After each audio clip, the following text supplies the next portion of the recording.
दुष्काळग्रस्तांच्या मदतीसाठी नाना पाटेकर आणि मकरंद अनासपुरेंनी जाहीर केला बँक खात्याचा क्रमांक। समाजाच्या प्रत्येक थरातून मिळतोय प्रतिसाद।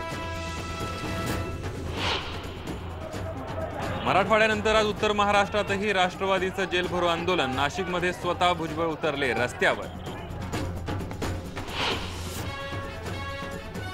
8 दिवसांमध्ये टंचाईग्रस्त तालुके जाहीर करणार महसूल मंत्री एकनाथ खडसेंची माहिती। सर्व जिल्हाधिकाऱ्यांकडून मागवले माहितीचे अहवाल। राज्य सहकारी बँकेतील घोटाळ्यातील कर्ज बुडव्यात थकबाकीदार संचालकांची यादी IBN लोकमतकडे। मुंबई गोवा महामार्गाच्या रुंदीकरणाचं चाललंय संथ गतीनं काम। गणेशोत्सवासाठी कोकणात जाणाऱ्या चाकरमान्यांसाठी आणखीही काही पर्याय उपलब्ध। आणि दुष्काळग्रस्त आणि पाणी टंचाईतही फुललं साताऱ्यातलं कासचं पठार। पर्यटकांचा ओघ वाढला।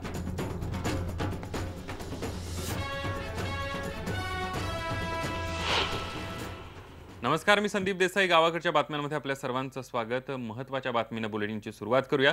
राज्यातल्या दुष्काळी परिस्थितीत होरपळलेल्या आत्महत्याग्रस्त शेतकऱ्यांच्या मदतीसाठी अभिनेते नाना पाटेकर आणि मकरंद अनासपुरे यांनी मोहीम सुरू केली आहे। हे आपण जाणताच आहे। या मोहिमेत तुम्हाला आर्थिक मदत करायची असेल तर यासाठीची माहिती मकरंद अनासपुरे यांनी प्रसिद्ध केली आहे।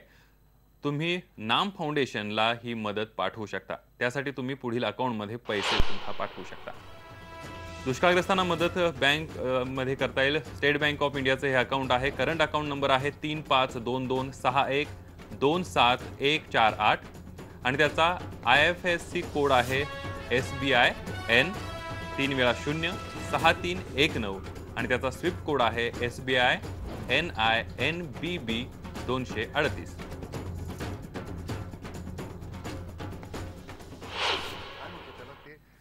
काहीतरी ठोस स्वरूप यायला पाहिजे होतं। आता कसं झालं, एक फाउंडेशन तुम्ही स्थापन केल्यानंतर त्याला एक स्वरूप आलं की बाबा इथे पैसे द्यायचे। आता आम्ही त्याचं उत्तर देणं बांधील आहोत की बाबा एवढे पैसे आले तुमच्या इथे, त्याचं ऑडिट होईल तेच। तर ही जी पद्धत आहे ती जास्त छान आहे। आणि आता मग ॲडवायझरी कमिटी आहे, त्याच्यामधली तज्ज्ञ मंडळी आहेत, मग डॉक्टर पोळ आहेत जे पाण्याच्या संदर्भातलं जे पुनरुज्जीवित करायचे प्रत्येक गावातले जे मृत झालेले पाण्याचे जे स्रोत आहेत ते सगळे, आणि बाकी त्यांना रोजगार मिळवून देण्यासाठी। नाना पाटेकर आणि मकरंद अनासपुरे यांनी पुढाकार घेतल्यानंतर लातूर जिल्ह्यातल्या आत्महत्याग्रस्त शेतकऱ्यांच्या कुटुंबांसाठी मदतीचे हात आता पुढे येत आहेत। नानाच्या पावलावर पाऊल टाकत लातूरच्या अभियंत्यांनी आत्महत्याग्रस्त शेतकऱ्यांच्या कुटुंबांना आर्थिक मदत केली आहे। सततची नापिकी आणि कर्जबाजारीपणा यांना कंटाळून लातूर जिल्ह्यात अनेक शेतकऱ्यांनी आत्महत्या केल्यात। अशा काही कुटुंबांना नाना पाटेकर आणि मकरंद अनासपुरे यांनी आर्थिक आधार दिला। त्यानंतर आज अभियंता दिनानिमित्त लातूरच्या अभियंत्यांनी आत्महत्या केलेल्या शेतकऱ्यांच्या कुटुंबियांना दिलासा दिला। औसा तालुक्यातल्या अशा 14 कुटुंबांना प्रत्येकी 10,000 प्रमाणे मदत करण्यात आली।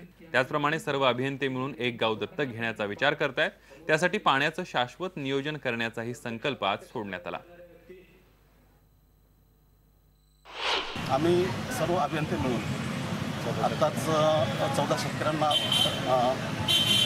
प्रत्येकी 10,000 रुपये मदत आमच्या वतीनं आम्ही आत्ताच सपोर्ट केलेली आहे। सिंचन विभागाच्या वतीनं आत्ताच अंडे साहेबांनी सांगितल्याप्रमाणे आम्ही एक गाव दत्तक घेणार आहोत। त्या एका गावात सिंचन सुविधा आणि इतर सर्व सुविधा पुरवून त्या दृष्टीने काही नियोजन करून, शाश्वत नियोजन करून, पाण्याचं नियोजन करून त्या दृष्टीने शेतकऱ्यांना मदत करता येते का हे आम्ही पाहणार आहोत।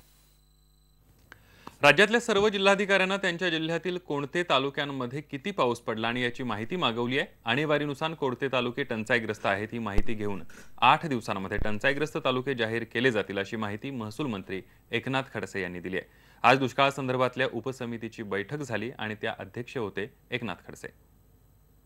सुधारित पद्धतीने या संदर्भातले संपूर्ण राज्यभरातल्या जिल्हाधिकाऱ्यांना आज आम्ही सूचना केलेल्या आहे की या 8 दिवसाच्या आत अद्यावत अशी आजची काय स्थिती आहे एक, आणि नजर आणेवारीनुसार कोणते गावं त्यामध्ये येऊ शकतात हे त्यांनी या 8 दिवसाच्या आत कळवावं आणि राज्यामधले सर्व टंचाईग्रस्त तालुके या 8 दिवसाच्या आत राज्य सरकार जाहीर करेल।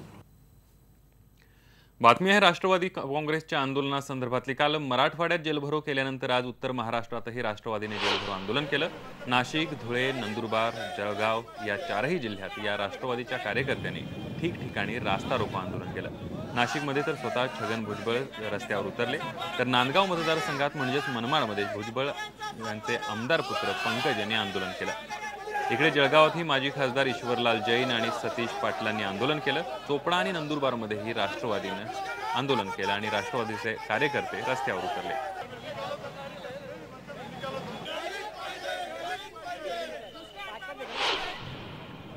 मराठवाड्यानंतर राष्ट्रवादी काँग्रेस आज उत्तर महाराष्ट्रात आंदोलन केलं. नाशिकमध्ये स्वतः छगन भुजबळ रस्त्यावर उतरले. त्यांनी नाशिकमध्ये बैलगाडी मोर्चा काढला. राष्ट्रवादी काँग्रेसच्या या मोर्चामुळे शहरात मोठी वाहतूक कोंडीही झाली. दुष्काळग्रस्तांसाठी म्हणून हे आंदोलन करण्यात येत आहे. नाशिक बरोबरच अहमदनगर, धुळे, नंदुरबार आणि जळगाव या जिल्ह्यांमध्ये राष्ट्रवादी काँग्रेसनं आंदोलन केलं. मराठवाड्याप्रमाणेच नगर, नाशिक तसंच आणखी काही तालुक्यात भीषण दुष्काळाची परिस्थिती आहे. त्यामुळे या आंदोलनाकडे साऱ्यांचं लक्ष लागलं होतं. पाण्याचा दुष्काळ हा जसा मराठवाड्यामध्ये आहे त्याचप्रमाणे तेवढाच तो उत्तर महाराष्ट्रामध्ये सुद्धा आहे. उत्तर महाराष्ट्रात सुद्धा पाऊस अतिशय कमी पडला. आज सुद्धा अनेक धरणातून 30%, 25%, 10% एवढंच पाणी शिल्लक आहे.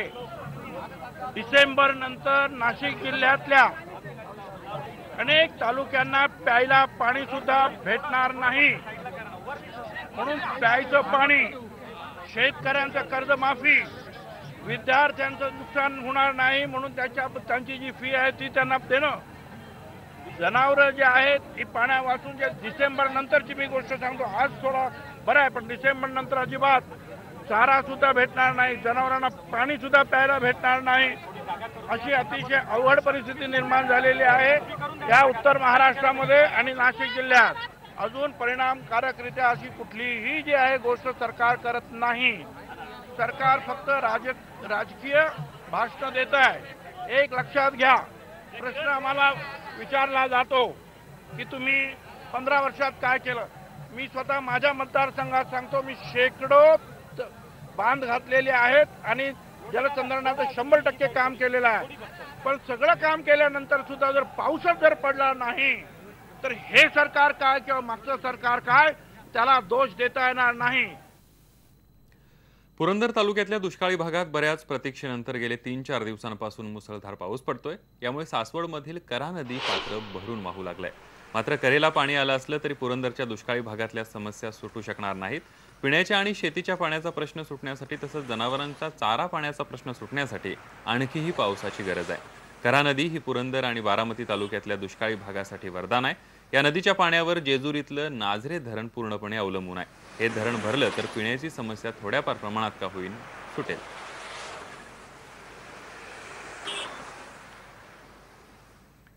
गावाकडच्या बातम्यांमध्ये एक छोटासा ब्रेक घेऊया आणि ब्रेक नंतर पाहणार आहोत. मुंबई गोवा महामार्गाच्या रुंदीकरणाचं काम मंद गतीनं.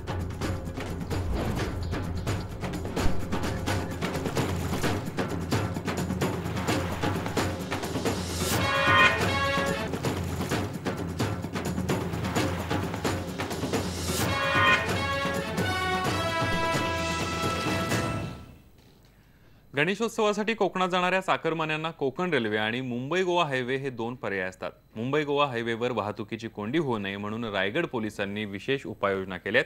पण मुंबई गोवा हायवे शिवाय कोकणात जाण्यासाठी आणखीही बरेच पर्याय आहेत. याबद्दलचा स्पेशल रिपोर्ट.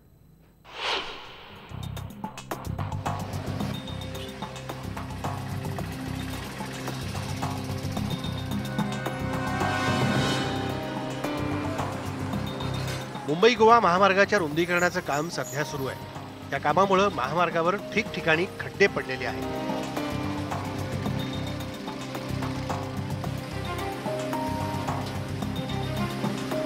या खड्ड्यातून प्रवास करताना जीव अगदी मेटाकुटीला येतो. त्यावर उपाय म्हणून तात्पुरत्या स्वरूपात ठेकेदारांकडून खड्डे बुजवण्याचं काम होत आहे. पण हे काम अतिशय मंद गतीनं सुरू आहे. राष्ट्रीय महामार्ग 17चं जे काम आहे मुंबई गोवा नॅशनल हायवे, तर त्याचं काम मोठ्या प्रमाणात रखडलेलं होतं, परंतु अनेक बैठका वेगवेगळ्या पातळ्यांवर घेऊन आम्ही बऱ्यापैकी ते मार्गी लावलेलं आहे आणि अनेक जागांवरती त्यांचे जे कन्सेशनर आहेत सुप्रीम महावीर कन्स्ट्रक्शन कंपनी त्यांच्याकडून काम सुरूही झालेलं आहे खड्डे भरण्याचं, आणि जेणेकरून प्लायबल रोड होईल. मुंबई गोवा महामार्गावर वाहतूक सुरळीत व्हावी म्हणून पोलीस यंत्रणाही सज्ज झाली आहे. महामार्गावर रायगड पोलिसांनी 12 ठिकाणी CCTV कॅमेरे लावलेत. त्याचबरोबर हमरापूर, वडखळ, कांदळेपाडा, वाकण, नातेखिंड इथं रायगड पोलिसांची मदत केंद्र उभारण्यात येत आहे. प्रत्येक मदत केंद्रात एक क्रेन, एक JCB आणि एक रुग्णवाहिका असेल. वाहतूक कोंडीच्या ठिकाणी मोटरसायकलवरून गस्त घातली जाणार आहे.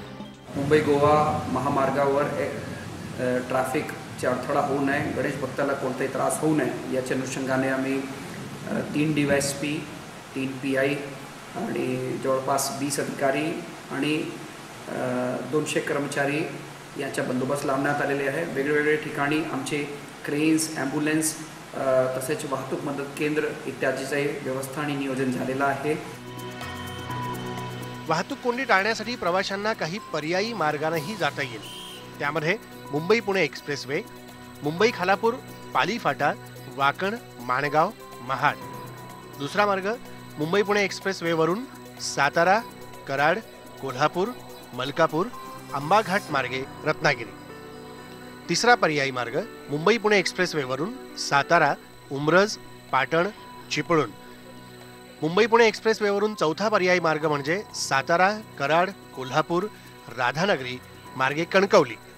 मुंबई पुणे एक्सप्रेसवेवरून सातारा, कराड, कोल्हापूर, गगनबावडा मार्गे कणकवली. मुंबई पुणे एक्सप्रेसवेवरून सातारा, कराड, कोल्हापूर, आंबोली मार्गे सावंतवाडी. राष्ट्रीय महामार्ग जो आहे NH17 आणि नवा NH66, तर याच्यावरती वाहतूक व्यवस्थेचं आम्ही नियोजन केलेलं आहे. वेगवेगळ्या तारखांना आणि वेगवेगळ्या वेळी ही अवजड वाहतूक म्हणजे 16 टन किंवा त्यापेक्षा जास्तीच्या वाहनांची बंदी, त्याच्या ऑर्डर्स आम्ही जारी केलेल्या आहेत. मुंबई गोवा महामार्गाऐवजी जर चाकरमान्यांनी पर्यायी मार्गाचा वापर केल्यास प्रवास तर सुखकर होईलच, परंतु वाहतूक कोंडी टाळण्यासही मदत होईल. मोहन जाधव, IBN लोकमत, रायगड. गावाकडच्या बातम्यांमध्ये पुन्हा एक छोटासा ब्रेक घेऊया आणि ब्रेक नंतर पाहणार आहोत. दुष्काळ आणि पाणी टंचाईतही फुललं साताऱ्यातलं कासचं पठार.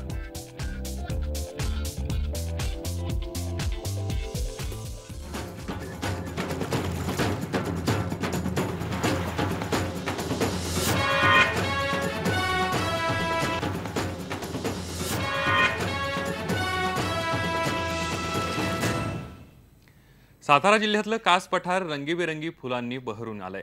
कासच्या पठाराला जागतिक नैसर्गिक वारशाचा दर्जा मिळाल्यापासून या पठाराच्या संवर्धनासाठी जास्त प्रयत्न केले जात आहेत. इथे पर्यटकांची गर्दी सुद्धा आता वाढायला लागली आहे. कासचं हे सौंदर्य पाहण्यासाठी तिथे आपण एकदा तरी जावं असं प्रत्येकाला वाटतंय. पण तुम्हाला तिथे जायची आता गरज नाही, कारण कासच्या या स्वर्गीय पठाराची सफर खास तुमच्यासाठी.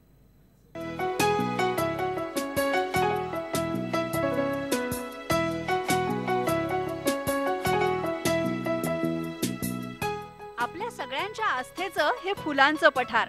यावर्षी पाऊस कमी झाल्यामुळे कासचं हे पठार फुलेल की नाही अशी धाकधूक निसर्गप्रेमींना वाटत होती. पण हलक्याशा सरी पडल्या आणि बरोबर गणपतीच्या आगमनापूर्वी हे पठार रंगीबेरंगी फुलांनी बहरून गेलं. एकदा तरी कासच्या पठारावर जाऊन ही फुलं जवळून न्याहाळायची असं स्वप्न सगळ्यांचंच असतं आणि हे स्वप्न घेऊन इथे आल्यावरही स्वप्नातच असल्यासारखं वाटतं.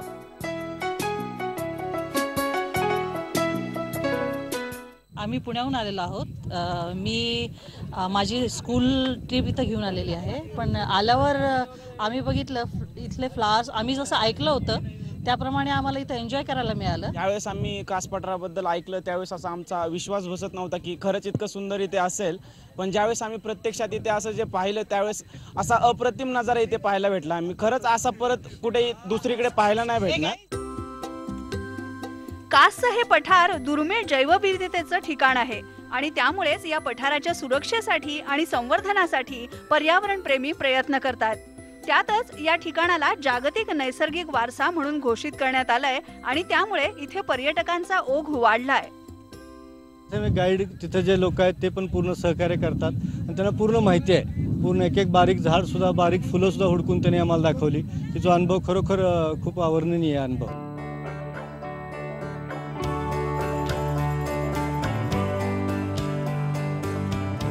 ही फुलं जपण्यासाठी वन विभागानं गेल्या 2 वर्षांपूर्वीच इथे कुंपणही घातलंय. पण हे फुलांचं पठार आपणच जपलं पाहिजे अशी जाणीव आता पर्यटकांच्या मनातही ठसू लागलीय.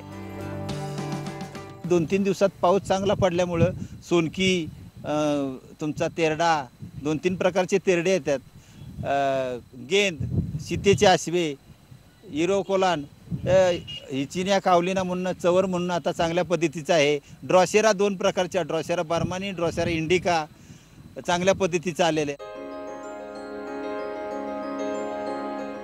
कासच्या पठारासारखीच आणखीही मनमोहक पठारं पश्चिम घाटात आहेत.